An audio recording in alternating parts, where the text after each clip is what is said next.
Welcome to number 9 Coronation Street. Everything seemed a little bit smaller, including the actors. Smaller, yeah. It's just surreal because you've watched it for like 40 years. Yeah.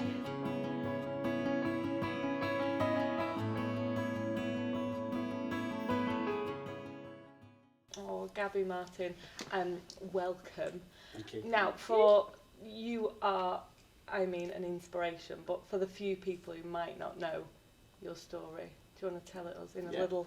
So my name's Martin Hibbert. I'm from Bolton, and in 2017 I took my then 14-year-old daughter to the Ariana Grande concert at the Manchester Arena, and sadly, obviously we know what happened, and sadly me and Eve were the closest survivors.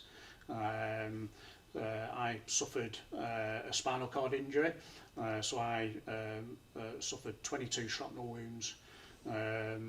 The more serious one was one that severed my spinal cord and left me with a T10 complete spinal cord injury. So in layman terms, I'm paralysed from the belly button down. Sadly, Eve suffered a catastrophic brain injury, so a bolt went through her brain.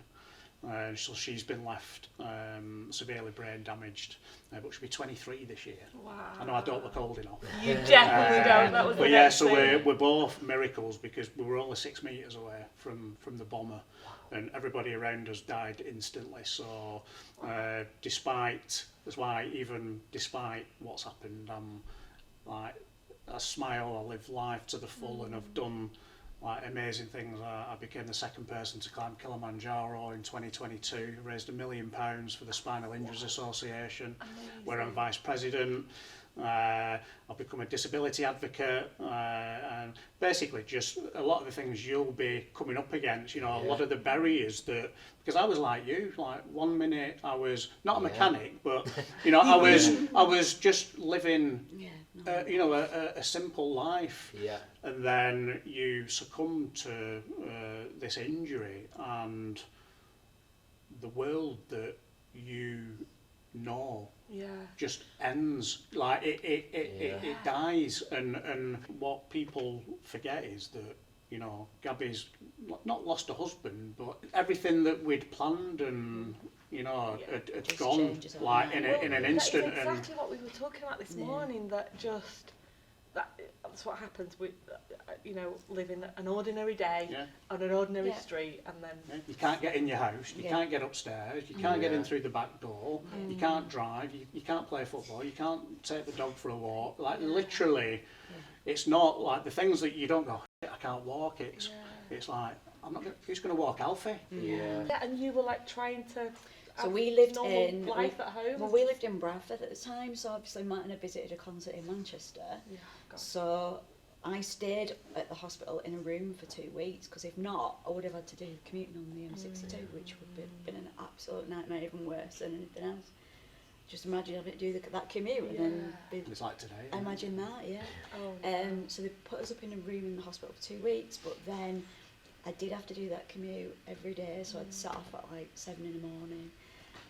So I stayed at the house in Bradford while you were still in hospital, and then I had to do it when you were at Southport, so that was more like a 3-hour journey there, 3-hour journey back. So I'd leave at like 9 o'clock in the morning. People had to have to come and look after our dog, and I'd get back at 10 o'clock at night, and I do that most days. It's tough. And I think this is something that we're hoping that comes across on the screen from us guys, is it's apparent to see the physical side of something like this that can happen, but also to see the stress that it brings to other people, family members, and the changes in your lives is something that we're hoping to portray through this storyline, that people can understand that it's not just the physical aspects of it, it's actually wider, how it affects your family, how it affects your day-to-day life. Well, that's it. The things and that's why I'm, you know, I've become like a disability advocate, because actually now what the things that upset me, it's not people, and it's actually like not being able to get into a football ground, or you know, the accessibility. You know, ringing up a restaurant and going, oh, I'm sorry, you can't come in, there's no lift, or there isn't a ramp, or we don't have a toilet, or you ring a hotel and sorry, we don't have any accessible rooms. So it's like we want to live the same life, but actually the environment sometimes doesn't allow us to do Think that. Slow, isn't it? Or like when you Yeah. want to fly somewhere or go on a train, like I can't just rock up to Manchester Piccadilly and get on a train. I've got to give 24 hours notice. Sometimes life doesn't allow you or give you that opportunity.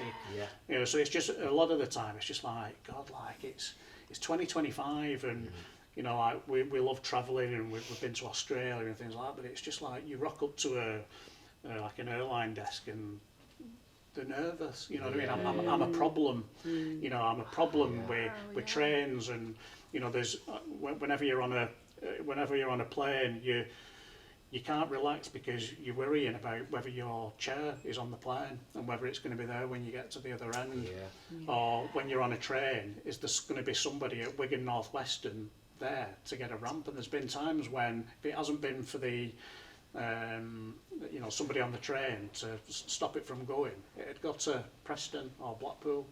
Wow. So it's just like, so when it's just little things like that. So when we're on a long haul flight, I can't relax because it's just like, what if my chair's on this? And you're on this thinking flight? about bowels and everything else as well. Like Yeah, you know, I can't go on a toilet on a plane.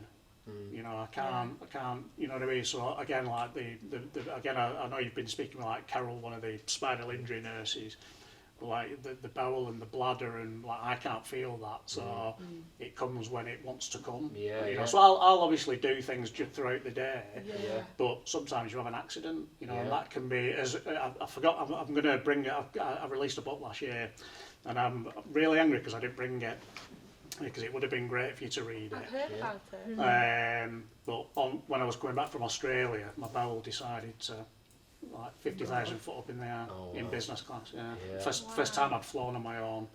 So again, you know, there's things like that happens. Brilliant and fantastic that you're talking about. Oh no, well, because I do, and I put it in my book, and it's just like, look, if I want to make the changes, then I've got to bring people into my world, and that's why I think, like with spinal cord injuries, it's not moved where it is because people, oh well, we don't talk about it. It's like, yeah, but you've got to talk about it. You know, we've got to talk about that. You know, I've had accidents, and you know, you've got to make it where people understand. So when I wrote that book, what made me cry a lot was people from my community going, "Thank you for having the courage to talk about that." You know, because it makes us human.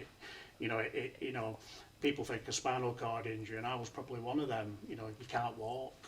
And actually, and what I was going to say to you, actually, you get your head around that pretty quick. Like you know, they were quite worried about me at the spinal unit because they was, oh, he's come to terms with it pretty quick. But obviously, like during that night, I was awake the whole time. So I was like watching Eve, like dying in front of my eyes, knowing that I was like dying, and then I kind of just give up.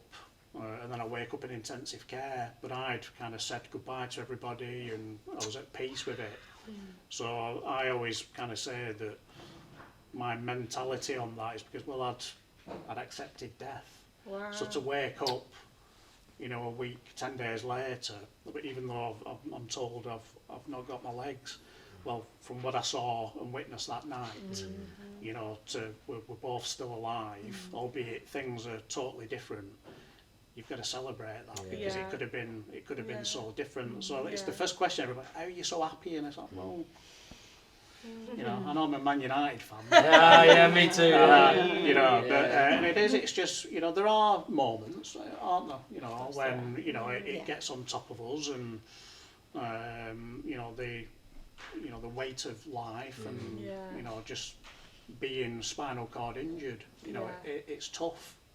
You know, and it's not nice, but you know, it's again, I'm a Boltonian, and it's how I was brought up. You know, it's you set them up about it, or you do something about it. I think we have got a little bit of that within the story. So of course, you've got to show that snippets of Tyrone's life, but of course they live in a 2 up, 2 down terraced house. house. When they said you were doing it, I was like, how's that going to work? You're only going to see little bits on the show, but of course in reality of dealing with that day to day, and then of course, like you were saying, the stresses that it's going to put on fears and all of those types of things.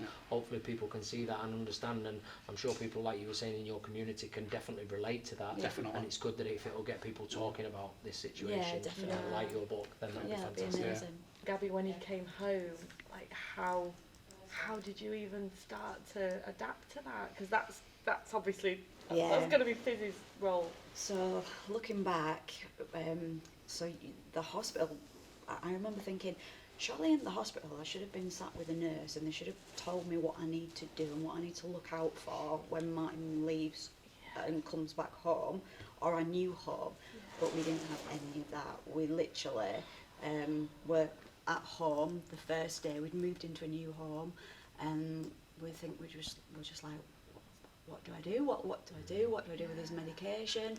Unfortunately, I had to rely on you a lot, even though you were on so many drugs, to know what medication you were taking from being that long in hospital. We just got a sheet of paper with the medication. A lot of our days were, it's this medication then, it's this medication at this time. I knew I had to look, or we had to be careful about bed sores or sores on his skin from being in the wheelchair. So I remember that, but that's the only thing that anybody mentioned. We just had to, we just muddled along, didn't we? And we just working. How were you working? I was working, I was working full time when Martin was injured. Luckily, my work was fantastic. I worked for the NHS, and they let me have a year off work. Without that, God, no, I don't know what I would have been able to do. But it would have been impossible to have to. Well, I think about we're work. potentially playing that impossible because Carla doesn't give Fizz a year off work. I didn't think she would. No. So But it would be impossible. But carers do have to do that, don't they? Yeah. I guess So Martin had appointments to go to. We had the district nurse coming still to the house as well. Because obviously he had like some of his other injuries and wounds. But other than that, we were just left on our own. Wow. And that's it. Actually, for the first 3 months, you couldn't get out of the house because we moved into a house that wasn't accessible. We had to try and make it accessible. So you still can't get out of our front door to this day, can you? You can only get out of a Never side been upstairs. door. Not been upstairs. No. Not been in the back garden. You can only get out of a side door, but that's only now, and that was 3 months later because the council had to come and make ramps. So they put a ramp outside the side door so he could get out, and then little ramps throughout the house so he could move around the house. But for the first few months, I think you were maybe sleeping loads, where you were just sleeping a lot. And then just muddling through as best we knew and just trying to find information probably ourselves, Googling a lot, making phone calls to Gary, who worked for the Spinal Injuries Association. And the Spinal Injuries Association have been supporting Carol's been doing it. Well, she was my nurse. Right. Yeah. Oh, fantastic. They were a massive help, and they still are, even to this day, years and years later. So I'm vice president now of Spinal Injuries. Yeah. But not just to Martin, to me as well, and to the rest of the family. So I know that I can message, I can ring, anything we can ask, any kind of question, and they'll be there, probably at the door, and come and have a cup of tea and just have a sit down and chat with us. But that was so important, wasn't it? Because we didn't know anybody in a wheelchair at all. We didn't have any friends, any family. We had no knowledge of life with a spinal injury, did we? So let me ask you then, how did you guys feel, and how did the Spinal Injuries Association and your community, as you were saying, feel when they found out that Coronation Street was going to be doing a story about a spinal injury?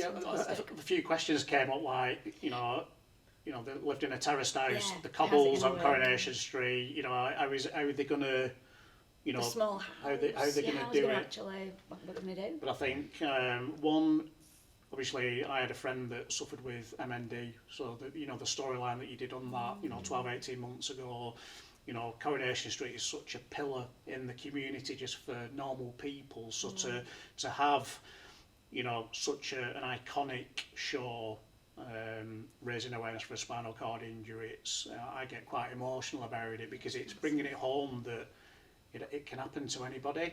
A spinal cord injury is indiscriminate. It doesn't care like who you are, how famous you are, it can happen to anybody. So I think to show it on such an iconic show, it makes me proud. But you've got to do it right, and there's a lot of pressure on your shoulders, to do it right. And I know you will, like you did with the MND, you did that so beautifully. you know. I think if you can do that with spinal cord injury, then it'll raise awareness, and it'll bring people into my world, which, you know, very seldom happens. Yeah. And that's what it is. Coronation Street brings people into different worlds, Yeah. and it makes me emotional, and, you know, but I know you'll do it well, and you know, knowing that you've had input from Carol, who looked after me, and spinal injuries, and it'll be with the corrie twist. Yeah. You know, it'll be really good.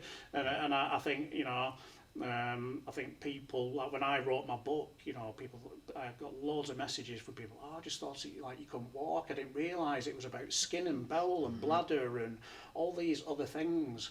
You know, so what it does, it raises awareness, and, you know, it'll give people a better understanding of what it is, and the ripple effect that it has on people's lives. That, you know, it's not just you, it'll be Kevin, your boss, and your friends, and you know, this ripple effect that it has. Yeah, you know, for sure.